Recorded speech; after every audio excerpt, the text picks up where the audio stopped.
To defeat an enemy, you must know them. Not just their battle tactics, but their history, philosophy, art.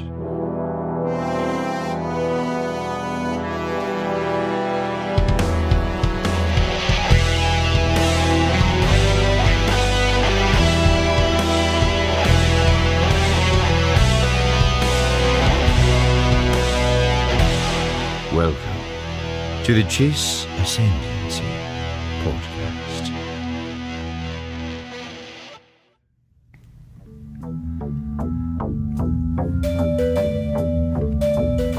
Hello everyone, and welcome back to the Chiss Ascendancy.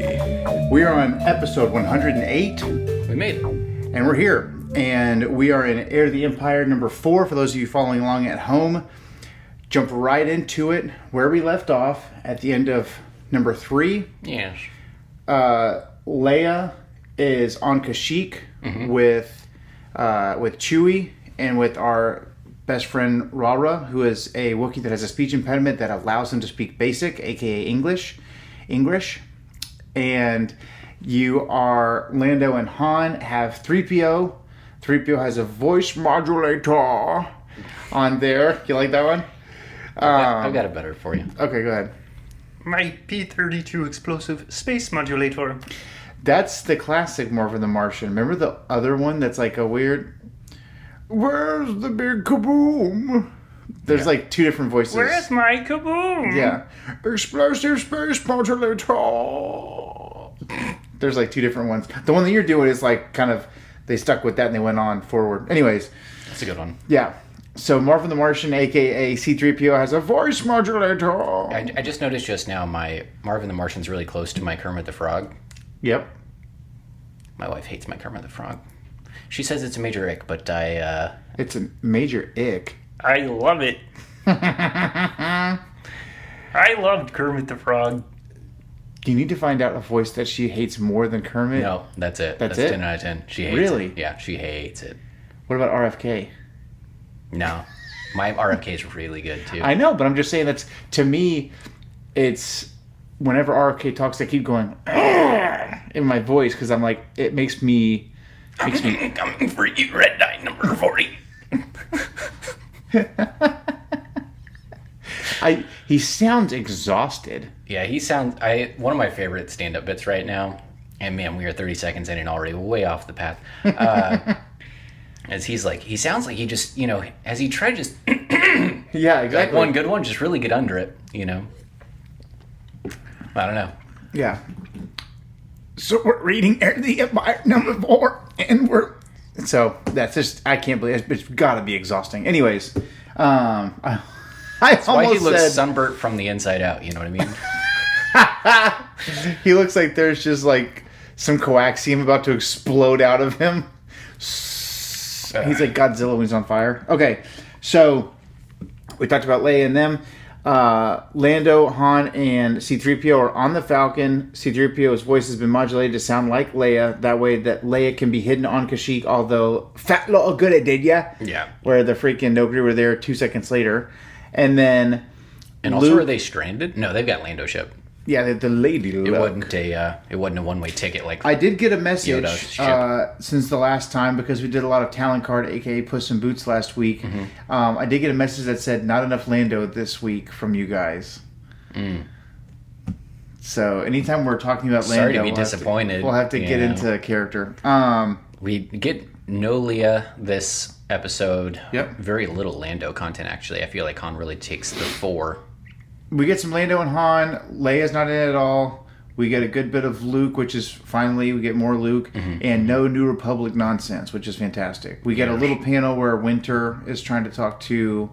Winter, who is a very important character in the novels, actually. Yes. Never introduced, I feel like, in the comic Yeah, series. she just happens to be talking to Han. She's Sir Cadogan of the Harry Potter world, I'm not familiar. Sir Cadogan, he's my favorite painting, but he's not in the movies. Yeah. Neither is They do that Peeves. sometimes. You know what I mean? Yeah, how is Peeves not in the movies? I don't know. Apparently he's supposed to be in the show. I think they cast Matt Berry as Sir Cadogan, which is like the perfect casting. Are you familiar with Matt Berry? The name is very familiar. He's the Did you ever watch the IT Crowd very much? Marginally. Dad showed me that one clip of the girl turning into the Joker like 68 times. Yeah. He's the second iteration of the boss. He's in a bunch of smaller I know stuff, this guy. but he's fantastic. Yeah, he's Laszlo in What We Do in the Shadows. Yeah, I don't know this guy. The guy that's playing Dumbledore looks fantastic. The guy from Third Rock. John Lithgow. Yep. He looks awesome. Have you seen him? Mm-hmm. Yeah, he looks great. See if he makes it. He's 1 billion years old already. Is he? Yeah. He's freaking old. Old enough that he would die of natural causes and nobody would blink. You know what I mean? John Lithgow, age. Harry? Oh my God. He's 80 years old. Yeah. Which is really funny because I think that's actually John Lithgow's thing from Third Rock. What? Oh my God! He's also great in Planet of the Apes. He's fantastic in everything he does. His delivery in Third Rock is kind of cheesy, but I think that's just the directing style. Nothing is worse in Third Rock than French Stewart. Yeah, I like it. It's god awful, dude. It's really. But that's just French Stewart. Yeah. As Inspector Gadget. Imagine getting paid like this was when TV was like a big deal. Yeah. Right now it's like anybody can get on TV. It feels like. Yeah, TV's unimportant. But this Every is once when in a while I'll get an ad for like a Disney Plus we had, this is Nickelodeon, but we had like Drake and Josh, iCarly. Yeah, I feel like there were some really good like teen shows, and now Some it's bangers. just like, oh my gosh, Yeah. sign me up to not watch it. You know what I mean? Yeah, they're like Zoe 102. I'll pay you to cancel it. Yeah, and then it's back in the day, you had French Stewart getting like $100,000 an episode for doing this. Yeah, What the hell? he was All killing right. it. We're in Heir to the Empire number 4. As promised, the cover. I don't know why I hold it up. I put it on the screen every time. But And Mara is. I always switch back and forth between Mara Jade and Mara Jade, but whatever. Han. And I'm much more offended by that, I guess. But she is in the forest of Merkur, it seems like. And it's funny because this picture never happens. Yeah, no, it doesn't. I don't know if that's kind of like a Like a concept kind of thing? Well, it might also be like, it looks like they're on Dagobah to me. And he has that vision in the Force Cave in Dagobah. And also, I'm pretty sure she's holding Luke's lightsaber there. Luke's old lightsaber. Yeah, she could be. And also, It doesn't look like I the can't hilt tell if that's- that's like a down to X-Wing, maybe? If you look at the lightsaber on her hip in Doesn't look the like that. frames, it doesn't look like that. That Yeah. looks like, Anakin's lightsaber. Yeah, very interesting. But it's So real I'm not cool. sure what's going on. What the hell's happening?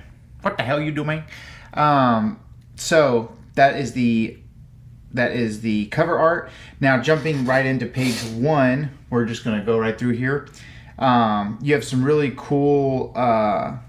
Aerial shots, Yeah. Well, at the very very top panel, you have the cool like like blurry waking up. surfing bird panel of. Yeah, it's kind of hard to animate like vision. waking up in a still frame. This reminds me of the figures with the solid black background. Reminds me of the blind guy from the Nest Family Entertainment episode where yes. Jesus heals the blind man. Where it looks like pools rippling whenever you see what he sees. Pretty brilliant. Like in my mind's eye. And I'll put this in the freaking thing, I guess. 'Cause we're gonna be like, "What are you talking about?" There's an episode of Guys Blind. He's touching people's faces. Yeah, and when he touches their face or when he's talking to them, the screen is black and it's like there's strokes of a white brush, like what their face looks like. It almost looks like when you take like an etching of something. Yeah, and In that's reverse. that's how I still think blind people see. I don't know. My sister-in-law's blind. I can ask her. Has she ever described what things? Never asked. Can you believe it? Be like, hey, blind girl, tell me your secrets. Does what do you But think? I think she has a better. I think she went blind when she was like 2. So she has, I think, more of some Faint sort memories, of faint- something like that. Yeah, that makes sense. Luke's coming too. Mara says, "Finally awake, are you?" That's right. Welcome back to the world of the living, which bugged me because it's supposed to be land of the living, but whatever. Well, it's funny because felt like that was a redundant statement because Talon Card does say Land of the Living. Oh, he does? Yeah, like the next frame. So they're awake. They're on Merkur with, Talon Card's little setup here. And you have to remember that this is basically almost the same way that you had, like, the Empire, and then you had, like, the crime syndicates, like Black Sun and the Hutt Cartel and things like that. Being on Merkur here with Talon Card's whole setup, you're basically on the home base of, like, the second, third, or fourth most powerful group of beings in the galaxy at this point, which is kind of weird to say. You know what's funny? We think about, like, the Empire, then the Rebellion, then the Hutts, and the Rebellion was, like, nothing. Yeah. Well, it's funny you say that because in this issue, Luke is basically telling Talon Card, it doesn't matter what the Empire wants because we're going to win eventually, even by, like, sheer numbers or something like that. And I was like, pretty ridiculous statement for somebody who was just beat winning the war with nothing numbers. Yeah. I thought the same thing. I was like, you just won. Statement. Yeah, you just won the opposite side of the coin. They're on Merkur. We're on top now, baby. She threatens him, try to escape and I'll kill you, which Luke's LOL. Here it is. Yeah, and then right after this, on page 2, Talon Card has the coolest frickin' living room in the history of the world. Merkur, to me, looks like a love child between Kashyyyk and Scarif. Yes. Kind of beachy forest. Yeah. It is a lot like Kashyyyk, but less... I guess they're both equally pretty dangerous. Mm-hmm. In Everything on ways, both of these planets are trying to kill you. Especially now that we have kind of canon... Kashyyyk stuff? Yeah. Yeah, Jedi Fallen Order and all that. Yeah, it's freaking... It says... It's the Australia of Star Wars. Oh, what a beautiful flower. He says, Skywalker, come and join me. Welcome back to the land of the living. He always turns into Watto for me whenever I'm reading him. Anyways. Yes, move in. If they're like, hey, yeah, we'd love, Mark Thompson recommended you read this book. And they'd be like... we're going to have to do takes in 30-second increments because I'm going to wander off the bat. Give me a call. Hey, I just wanted to touch base with you. We got your first rendering. Every character turns into Watto, so we're very confused. There's no differentiation between anybody. Dude, I know you didn't play Red Dead, but there's an interview with the guy that does the voice for the main character in Red Dead 2. Mm-hmm.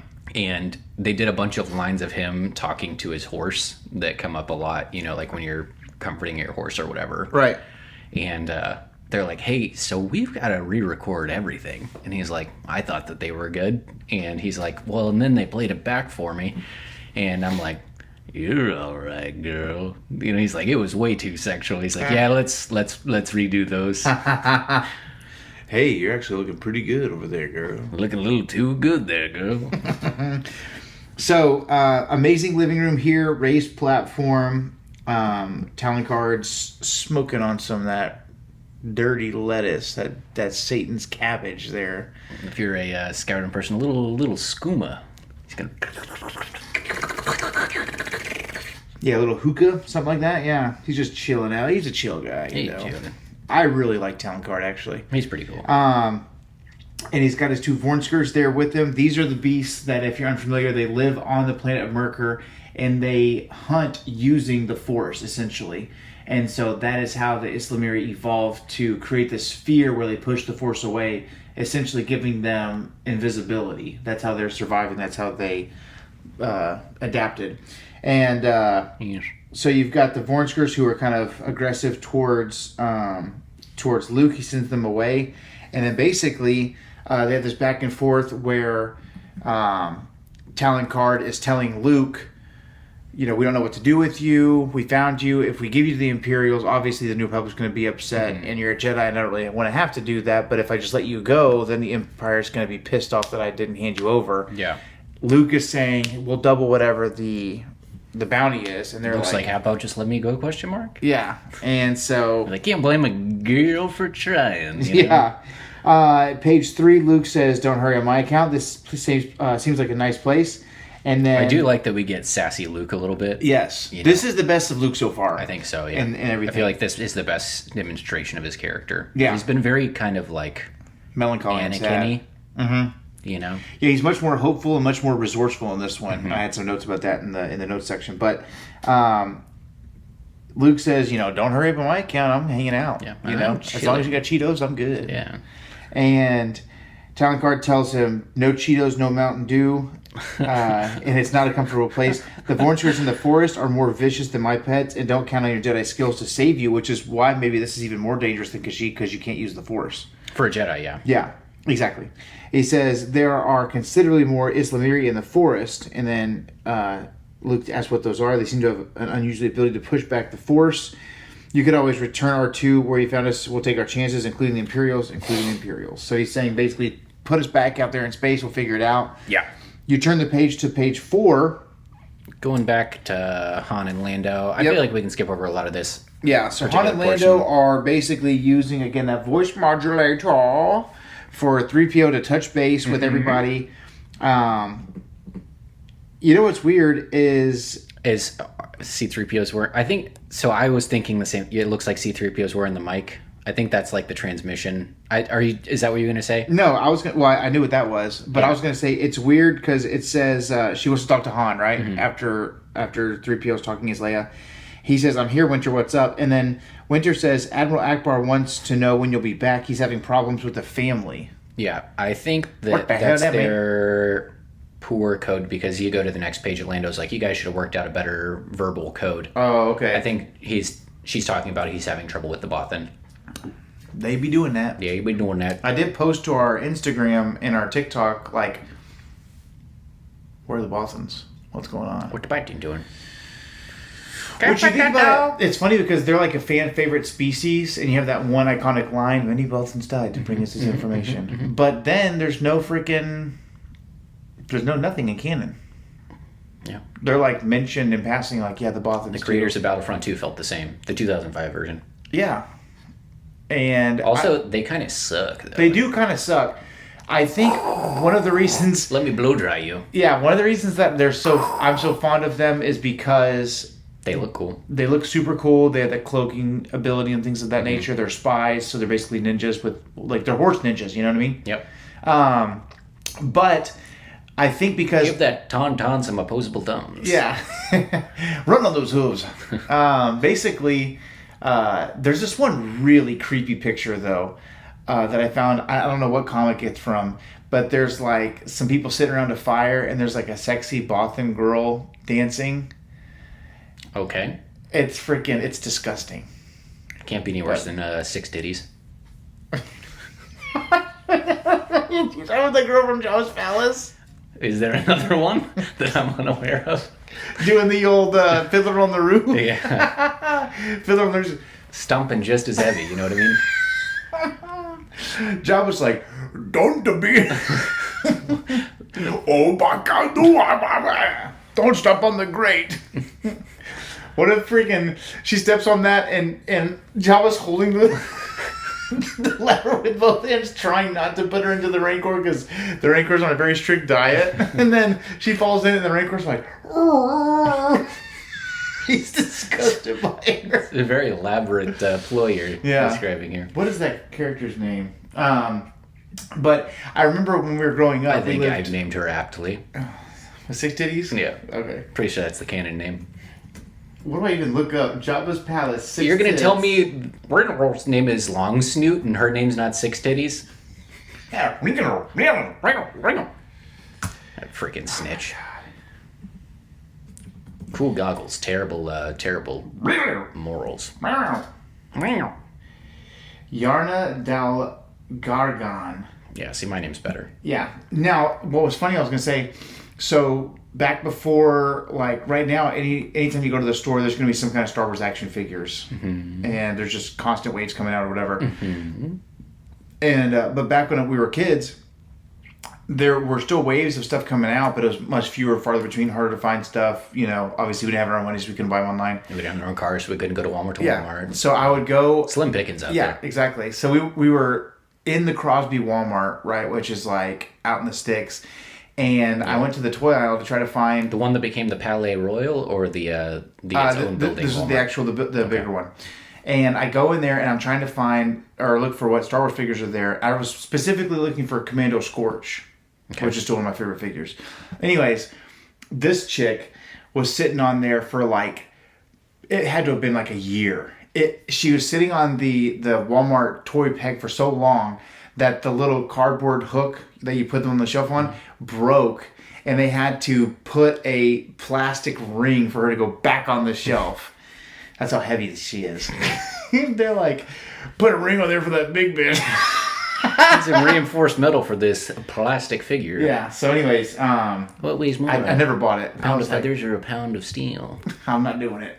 That plastic. That's what weighs more. Yeah. But anyways, I don't know where the heck we got off talking about that.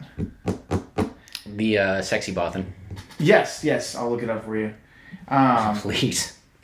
How else will I go on living? You know? Dude, it's such a weird picture. She's dancing by a fire. Oh my god, here's the freaking fan art. God bless. Close your eyes.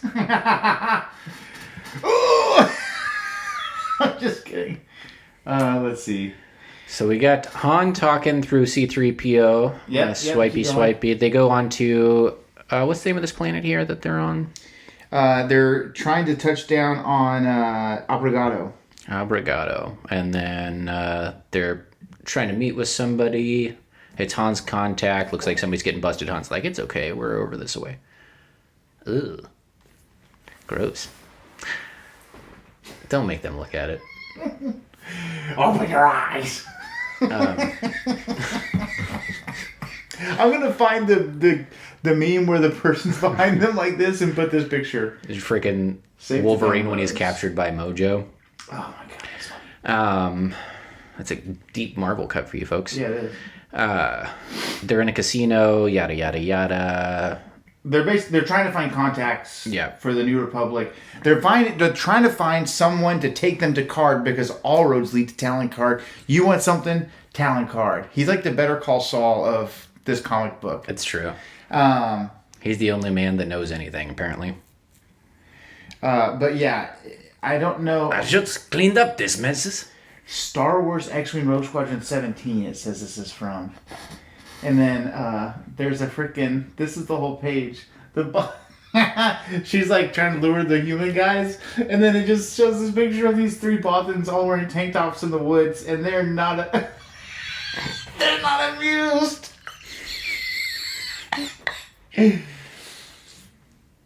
Oh my god. You're disgusting. I'm so hungry, dude. I think I'm just... You're not that hungry, please. I'm out of... Tell me. I'm out of whack right now. All right. So basically, all roads lead to Talon Card. All roads lead to Merker. They're trying to find a slicer, is what they're trying to do. Yeah. So I feel they like basically we can very easily skip over this portion. Yeah. There's a guy. They help the guy out. The guy works for Talon Card. it's all going to Talon Card. They're going to make their way to Merker, and the concept is, again, you got to remember from the last couple of episodes, they're trying to find a slicer to figure out who's leaking out the information and how does the Empire always know where Leia's going to be. Interesting fact, Han says he thinks that the Empire is after the twins. So he's got a good father's intuition there. We're back on Merker, and then Talon Card has a meeting with Mara Jade and says we have a problem because so-and-so is bringing back Han and Lando to Merker.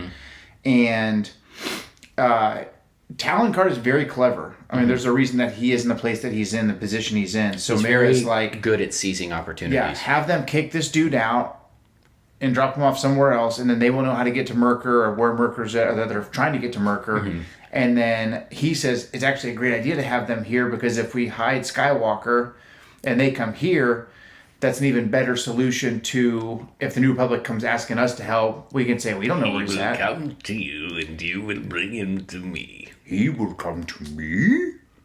He sounds so tired. Yeah. Palpatine? Yeah, he sounds so tired, dude. He will come to you, and you will then bring him before me. Yes. He sounds like every father when their child reaches like the Y stage. Yeah, he sounds like... Why? He sounds like he's trying to order at the drive-thru. Yeah. They're like, hello, welcome to McDonald's. You using your mobile app today? Yes, I'll take a number one. And they're like, a Big Mac? Yes. You want fries with that? Yes. A number one combo, please. What do you want to drink with that? A Coke Zero, no ice. Coke Zero? Yes, no ice. Light ice? No ice. You will bring him before me. So, we've got to move Luke into a storage shed to basically have him out of the way. And before she closes the door, she blasts the blast panel. Which to me, in the real world, I would think like if you blast that while it's open, it's just going to stick open. But it closes. Yeah. This is something that I think is really cool, and it points to who Mark Hamill and everybody else in the world believes Luke Skywalker to be, because I've said this like in every episode, I don't know why, but Mark Hamill talked about, I've got to have this backstory in the back of my mind, and maybe I'll be playing Jake Skywalker in The Last Jedi, because Luke Skywalker would double down on his resolve after failure. Yeah. Which I believe. He's looking for a power source to basically unfry the door to get out, and he can't find anything in there.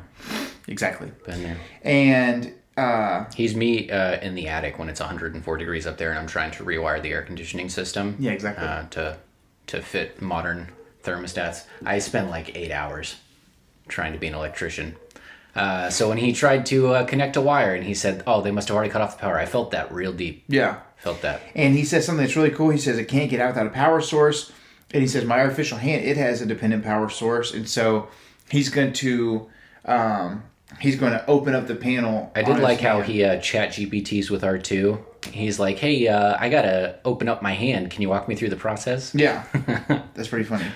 Han and Lando and their buddy land on Merkur in the Falcon. They meet Talon Card, and then they go to dinner. Again, this is Talon Card saying, "Hey, if we invite them to dinner, we're very helpful and very resourceful. Then it takes the heat off of us when they're looking for Luke." Okay, we're on page 13. I'm very confused for just a second. Talon Card runs in, and he says, "Good evening all. Calrissian and Solo will be joining us for dinner. 3 of my associates." Obviously, he's introducing Lando and Han to his people. He says, Wade Warren, Chin, and Gent the Slicer, who is the guy that's going to help them. And of course, you've already met Mara Jade. I had noticed that, and I couldn't remember when they met her. And then here they're kind of chit-chatting. Card gets pulled away, takes Mara with him. Right. And Han's like, "I've seen her before." Yeah. Is it like... doesn't Card say to Mara that he wants her there when they welcome Han and Lando? So maybe in the novel, I mean, she was there when they kind landed. of, but in this bottom left panel, Lando says, "I've got a bad feeling about this." Sorry. "I've got a bad feeling about this." And then he says, "I've seen her before, and I don't think she was a smuggler." So it's like he's seen her from a distance, but they haven't, like, shook hands. Yeah. And then Lando says, "What are we doing in the meantime?" And then he says, "Let's enjoy our meal." And then after this, we see a little bully ball. Han's missing Lando or Chewie a little bit. Yeah. And on page 15, we actually get a little bully ball from Grand Admiral Thrawn. Like, this is what's going to happen. Yeah, it was cool. Pretty cool. Comes straight out of Lightspeed into the planet's atmosphere, which is always badass. It says he came in from Lightspeed 10 minutes ago. Captain Palian asked for you personally. I did like the old switcheroo. He thinks he's talking to Palian, and it's Thrawn. Yeah. He's like, "Hey, nice to meet me." Yeah, exactly. And he's like... "I'm Grand Admiral Thrawn. Nice to meet me." Yeah, he knows... I'm Date Mike. Yeah, I know you know who I am. Yeah. And I'm in charge. Thrawn says, "Good afternoon, Captain Card. I'm Grand Admiral Thrawn." Which is interesting that it says Captain Card. "Good afternoon, Admiral. This is an expected honor. May I ask the purpose of your call? We need Isla Mary. Are you having trouble keeping them alive? None of them have died. We simply need more. As long as we're coming in, might be a good time to talk." This is like whenever the boss calls you and is like, "Hey, we could have a conversation with you." And he's like, you tell him, "Okay, yeah, just give me a second." And he's like, "Now, probably." And you're like, "Oh." Yeah. Thrawn's Never definitely feels in charge. good, does it? Card says, what sort of talk? And Thrawn says, "I'm in the market for new warships. There's the matter of your refusal to help for the search for Skywalker." And he says, "We couldn't spare the ships. We'll have to discuss such things once I arrive on Merkur." So, basically, giant headache. Thrawn's in charge. And then, now you got Talon Card, who's got Han and Lando there. They've hidden the Falcon. They've got to get them out of the dining hall so they can bring Thrawn into the dining hall. And then they've got Skywalker, hidden in a freaking storage shed over here. Yep. So you've got 4 now. factions here, all in a radius of however long, however big Talon Cards complex is. We get a very cool and resourceful Luke here that fries his way out of the door, and then once he has it, it's funny. He physically, or he uses the electronics to get himself out, but once he's out, he physically opens the door. I think this R2's in a different section where he can get in there. But he's in the crate. Remember, he's in the crate. He's in a different section of the shed, though. Like, I think he's in a different, like, complex. No, it's the same place. No, Look. but, like, they're talking through the wall. You know what I mean? Like, he's having to talk to him through a vent. They're not in the same room. Oh, you're right. I thought he was in a storage crate. Okay, that makes sense. Yeah. So he opens up that place, gets him out, it seems like, and then he sees that there's a lot of shuffling around going on, so he's like trying to lay low. They do the old busty outy. Yep, doing the old busty outy. The old prison break without the tattoos. The old Ernest goes to jail. That's a good one. Classic. My favorite part. What's your favorite part of that movie? Too many to count. Or the one that comes to mind is when he's doing all of his best like prison people Yeah, I would say that impersonations. he's trying to be tough guy. Yeah. You're the guy that shot my paw. Right? Ernest P. Worrell. What a classic. R.I.P. Gone too soon. Jim Varney. So Luke steals one of the ships that belong to the Talon Card group. Mara sees that and recognizes what's going on, takes off right after him. Reacts very quickly. Yep. Very competent. Very competent. And there's like a 3 or 4 page different thing. You get a really, really cool panel that Samuel pointed out. Definitely one of our favorite panels of the... What pages is that? I was surprised to see that it's one continuous page on the digital 20 and version. 21. Okay, because on the print version, it goes from one page to the other. Right. What's cool, though, if you scroll down or zoom into the corner, it says 20/21. Yeah. Which is pretty cool. These really cool-looking ships, too. And they're going through the canyon here. And we get to see what a terrible pilot Luke is without the Force. You think that's what it is? Yeah. Yeah, that makes absolutely. sense. I think that's what it is. And then going to page 22, Thrawn makes his appearance. Talon Card's little buddy here says the Empire's parade ground expertise hasn't eroded in any way, which I thought was fantastic. 3 Lambda-class shuttles with 3 ties just above it. Cargo, shut up. Shut up. Yeah. They're going to hear you. And then this is very interesting. Thrawn says, "Pleased to meet you, Captain. What was that little drama we had witnessed out west?" Because they see the 2 ships basically crash in the woods. West. West. Bonus if you know what that is. 3, 2, 1. American Tail 2. 5 goes west of this one, obviously. And the third one... Rank 'em. And the third one, they reveal it was all a dream, and I always hated that. Yeah, that pissed me off. Yeah. I still rank him 2, 3, 1, 4. I think 2, 1, 3, 4. 2, 1, 3, 4. Gotta respect the classics. It is a classic. I just really love. You're never gonna be 5 Goes West. Obviously, that's the banger. Best one. We've had this discussion on the podcast before. Well, we're 108 episodes in. Who knows if they've heard it? You're not gonna beat 5 Goes West. I feel like the original American Tail though has more keepers than. Yeah.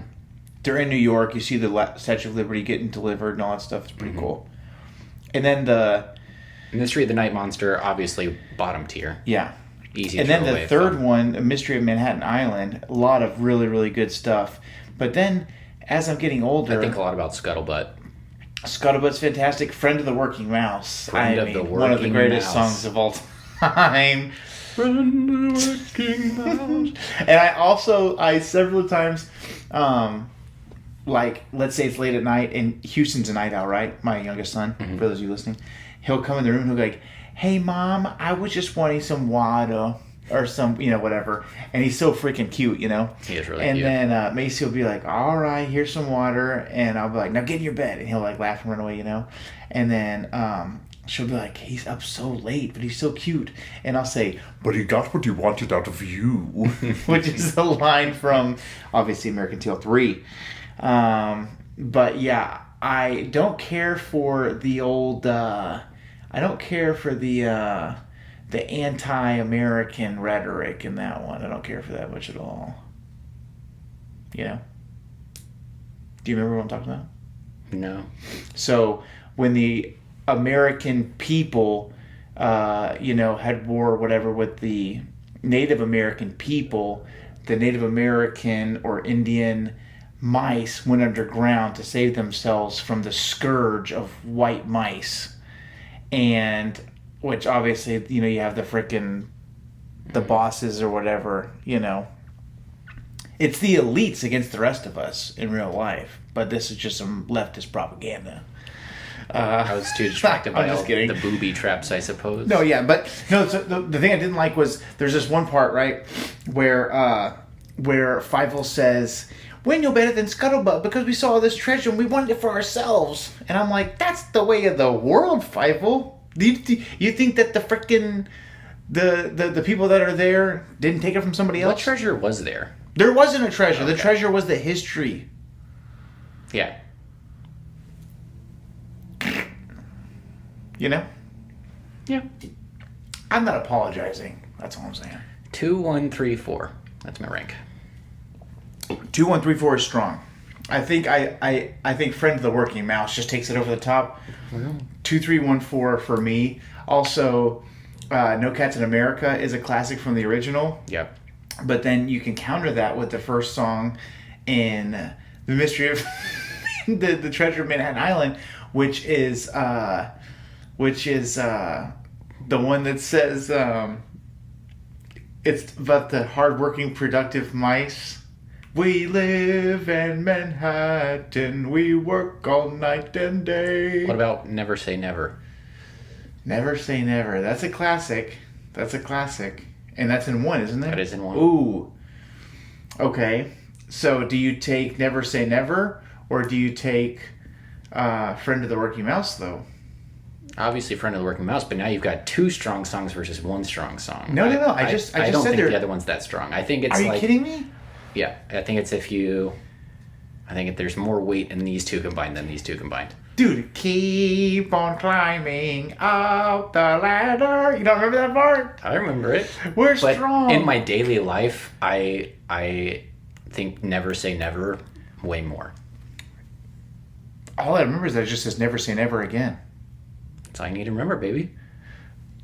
There's the freaking backup. We're strong. We're productive. There's a French pigeon flying around the makings of Lady Liberty. Yeah, he does have the top hat as well. He has the top hat. But you get Scuttlebutt.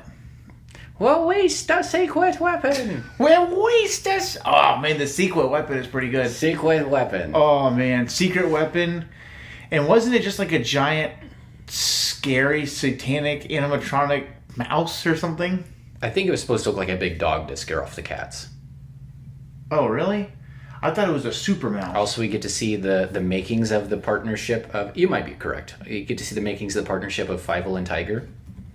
Yep, that's a really good one. Mm-hmm. Secret weapon from... However, I will, in favor of Treasure of Manhattan Island, the tiny ice creams in the hand of Tiger. Yeah. That's a core memory for me. Yes. When I get to the bottom of those the little ice cream cones, The giant mouse of Minsk. It's a giant Jewish mouse. I would have said Russian. Yeah, whatever. Um, But Fievel's whole family is based on... yeah, I get it. The Russians. You feel like they're based on Fiddler on the Roof, right? I think that's the gist of it. Okay. In The Treasure of Manhattan Island, whenever the dad is like, okay, I'm awake already. Mm-hmm. Like, there's just so many classic lines. They're both really good. They're both really good. Whenever he says, in America, you are truly free. Mm-hmm. Free to succeed and free to fail. Front one day to be a nobody, the next a big cheese. Yeah, I do like in 1 when there's the public speaker mouse. She's standing on an actual soapbox. Oh, that is a good one. It's a good joke. That is a really good joke on the soapbox. You get to see the actual Russian cats. Russian cats are pretty good. Yeah. Anyway, I see we've reached a stalemate, so we'll return to our regularly scheduled programming of the... we agree that Five Goes West obviously is the best even, one. We're not even And then Mystery of the Night Monster is obviously the worst one. Obviously the worst one. Yeah. Okay, so Thrawn arrives on Merkur, and he immediately is the big you-know-what in the room. The big swinging... The big cheese. The big cheese. The big swinging blue dog in the room. The old Mr. Manhattan. Yes, he does have a very Mr. Manhattan look here. My eyes are up here. Yeah. So he says... my third eye's up here. He said, what was that we saw on the way in? Talked about the ships, right? Oh, come on. Give me some credit. That was pretty good. Okay. Talankar says, a disgruntled employee stole our ship. One of our people is in pursuit.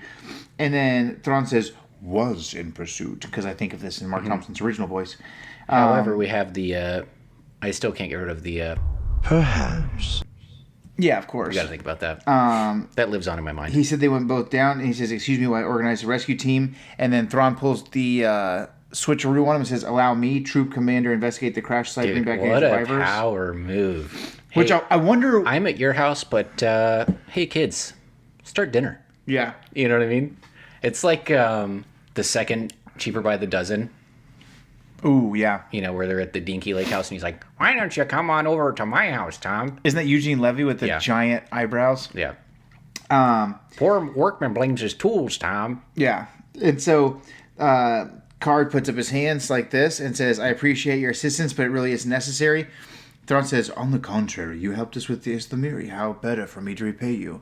Let me get your thoughts on this, because we're actually really close to the end of this episode. What do you think he thinks is there? I think is it just a power move that he's in charge? I think Thrawn knows Card's an opportunistic individual, and I think that he doesn't honestly believe that Card didn't go after Luke. And if Card's just sitting pretty, it means that he's probably already ascertained Luke or obtained Luke. And he thinks that perhaps Luke is on one of those ships, or something of import is on those ships, and they were shot away while he was arriving. Something fishy's going on here, and Thrawn doesn't want to be lied to about it. Yeah. Changing to page 23, we're in the woods, and this poor dude... Not out of the woods yet, you might say. Exactly. I think this is the Slicer, Gant. Yeah. Gant always has kind of a... I'm trying to think of a good comparable character to the energy that Gant brings. I'll think of one. Yeah. He has the same energy as Luke at the very beginning of A New Hope. Competent, but... He's a weenie-ish. He's a little kid. So here's the thing, though. You're putting your guy that's not you or Mara, who are your top two people, right? Mara's only been with the association for a very short time, but she's asserted herself. She's skilled. She's in charge. She handles herself well. So she's incredibly loyal and has nobody else to be loyal to. Yeah, and then you've got Card obviously running the whole thing. It's interesting. So this is at very best, this is your third in command, and he's trying to escort Lando Calrissian and Han Solo, and it's like, guys, we should be doing this, and they're both like, get lost and freaking do what they want. So it's kind of like a really inept substitute teacher. Yes, comes in. Yeah, and you're like, I'm not doing that. Be like, do you even know where the closet is that all the cleaning supplies are held in that you're trying to make me go get? Because I'll just wander about. Yeah. You don't know which direction I'm headed. I gotta go to the restroom. Skips the whole class. Yep. So Han says, you get stormtroopers often? And then, I think this is Gant says, not often, once or twice to pick up Islamiri. Can we get back to the ship now? And then Han completely doesn't answer him at all and says, what do you think, Lando?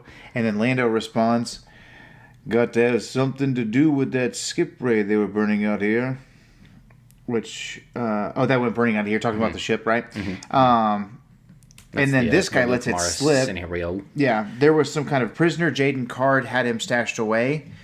And then he slips that it's a prisoner, that they had him stowed, and that he's freaking just dropped the whole secret weapon off there. Han says, "What do you look like? I don't know.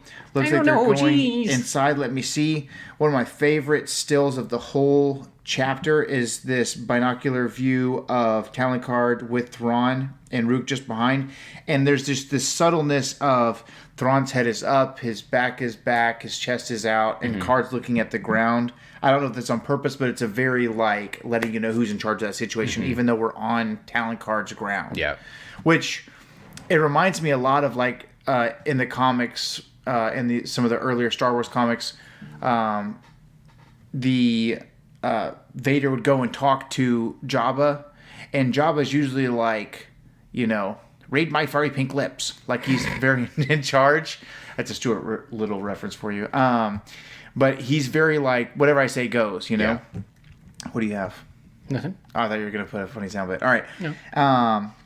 But basically, he says, "Who's the guy with the red eyes?" I think he's a Grand Admiral. And then either Han or Lando's, probably Han, says, "Grand Admiral." He says, "Yeah, they're going. There's nothing else to see. Can we please?" And then Han says, "Let's get back to the Falcon. We'll stick around long enough to figure out Card's game. Then we're gone, even if we have to take off with that camo net hanging on the ship." We're on our final page. Obviously, those skip rates have both crashed. Luke says, "You okay, R2?" Which is my Luke. "Beep," is his response. He says, "Let's get moving. The other ship could be back with the ground crew." And he says, "Wait here, R2. I'm going to take a quick look." Goes and checks to see who is following. I assume he thinks it's Mara, right? Yeah, he has to. So, our very, very last panel of Also, part 4. Luke. He's going to check on the person that pursued him to make sure they're okay. Yeah. "You tried to kill me, so I'm going to make sure you get out of here alive." He goes through the open canopy, and it says, "I knew you'd come." okay? And Need anything it's obviously Mara pointing a snub-nosed blaster right in his face. So, It looks like one of those scout trooper pistols. yeah. And so, we're all still on Merkur. Leia's still doing her thing on Kashyyyk. Han and Linda are trying to get out. Luke's trying to get out, but now he's being held at gunpoint by Mara.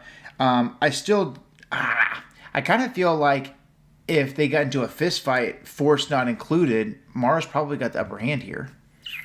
I think Luke's, so, I know because Luke's got Mara's the been physical trained to prowess. fight without the effort, without the additional force abilities. Right. You know what I mean? Like, she has some. I feel like Luke's only combat training extends to using the force. Right. Yeah. Because at the end of the day, he's all of like in his mid-20s here. So that is the end of part 4. There's really not any speculation to be had because ultimately we got to see what's going to happen with Han and Lando. Are they going to get out of there fast enough that they don't know that Luke is there? Are they all going to come together? Where does that lead? And then you've got Talon Card, who is going to be very occupied with Thrawn. Right? So he can't really keep tabs on things. Holding all the cards, you might say. Ooh, holding all the cards. So, give me your thoughts of just where you think things are going. This was actually one of my favorite issues so far. Yeah, I think this is honestly my favorite so far. I think it had a good pacing to it. There were some parts that I was surprised made the theatrical cut. Yeah. But no, I enjoyed this one. I would like to have seen... I think we could have spent less time on the arc of like making the connection in the casino, and we could have spent more time on Merkur as far as like how things unfolded there. Yeah, and I felt like to your point, I really enjoyed the pacing of this one because by the time I was done, I felt like I was getting through it faster. Yeah, absolutely. Like whenever 30-second story. The first time I read Death Troopers, I was living at U of H, my freshman year of college, and Joe Schreiber does such a fantastic job of having these 2 or 3 page chapters. Tiny little bite-sized chapters. Where, like, this is the message. Yeah, exactly. I'm listening to Dark Rendezvous, which is about Yoda and Dooku. It's actually a pretty good book. But the chapters are, like, on Audible, right? I've got 5 hours left, and the chapter I just started is, like, almost an hour long. But we're going back and forth between all these different places. It's cool how Joe Schreiber's like, here's what's happening with this person right here at this moment in time. Here's 2 pages, and then we'll go to the next person. Yeah. To me, that makes more sense. But anyways. Dude, nothing will ever feel slower to me than like the 60 or 80 page arc of the side character in the 4th book in the Inheritance Cycle. Kill me. Who, Roran? Kills or me. Murtagh? Yeah, it was about Roran. Yeah. It was just like like between 60 and 80 pages of just straight roaring. Yeah. And I was like, bro, Aragon's freaking at the Citadel. This is all I've been What waiting the hell for is for going like on? the last 40 hours of reading. Aragon's in the place where I think it's a curtain and it's a giant leathery wing of a freaking dragon. Yeah. And you want to talk to me about roaring. Yeah. Yeah. But I say all that to say, back to my story about the Death Troopers. The first time I read it, I was sitting at I thought it was a park bench, but it was a bus stop. And so these buses keep coming, going, need some help? And I'm like, no, thank you. And I must have had 6 or 8 buses stop, and I was just sitting there for like an hour. And anyways, it was just funny because I was sitting there like, making people waste their time in their day. But it was so enjoyable. I remember in a span of a couple of hours, I read the whole book. And it's not a long book in the grand scheme of things, but the pacing and the chapter length, you're like, I only have like 30, I only have 2 pages in this whole chapter. I'll just finish that. And then you're like, oh, this one's only 4 pages. And so you're just, your brain is getting those adrenaline dumps of like, I just read 80 chapters. Yeah. And I remember I was walking to the rec to play basketball, and my friend Noah was like, what are you reading? And because I have my book like this, right? And I'm walking to the rec, and he comes from my left side, what are you reading? And I show him this, and he goes, you ain't going to get none like that, dog. And I said, this is more important. So it's good to know that years later I did get some, and Star Wars is still important. So there you have it. But yeah, closing thoughts. I think that's a good episode. I think that I enjoy it. We're headed in the right direction. So that's the 4th. Yeah, part 4 of an overall part 16. What do you mean? Or 18. Sorry. So we're 2 left in Heir of the Empire, which it's crazy to feel like we're Heir of the Empire is such a long novel. 60%, 66% through the book at this point. So things are definitely going to come to a head, and things really start picking up in Dark Force Rising. Lots of really fun stuff there. Nice. So thank you guys for tuning in. When this airs, we'll have been a couple of days into Visions Season 3 coming out. We're going to try to watch some of those and maybe do... No promises, but we're going to try to do maybe a secondary episode and just do a quick ranking and our thoughts on that and stuff like that. Very excited for the continuation of the story of the Duel, which the novel The Ronin is based around, which is really fun. Ooh. So thank you guys for tuning in. Don't forget, of course, like this video, share it, subscribe, comment, tell us your thoughts. We're trying to gain some more momentum and grow this thing again, so we're excited about it. So like it, subscribe, all that kind of good stuff. We're on TikTok. We're on Instagram. Find us there. More importantly, the Force will be with you always. And even more importantly than that, the only family you have here is me. We'll see you next week.